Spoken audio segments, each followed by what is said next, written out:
Bishr al-Hafi is a very, very renowned scholar. He's famous, but his life was not always like that.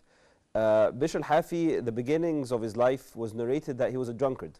He would be drunk in the morning, he'd be drunk at night. He had an addiction to alcohol. All his money he spent on alcohol. And how did his life transform? His life transformed because of this. One day he was walking, and then he found a piece of paper on the floor. And he looked carefully at the piece of paper. He found that this piece of paper had some words of Allah subhanahu wa ta'ala on it, some Quran on it. So he thought to himself, well, I can't throw this away. This has some of the things which has Quran on it. So what am I going to do? So he looked in his pocket.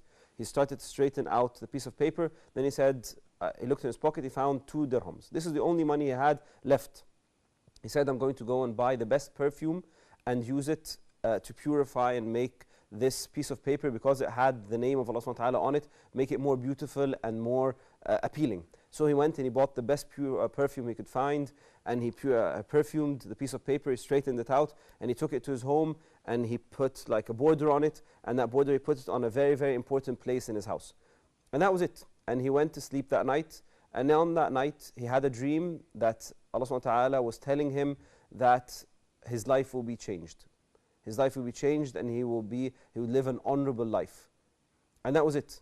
And after that, Bishr al-Hafi, his life transformed. He became a prominent scholar. He stopped drinking forever, and his life changed because of this. And the day that he died, Bishr al-Hafi, it was narrated that people saw him in a dream, and somebody was telling them that the most beloved person to Allah subhanahu wa ta'ala had died that day.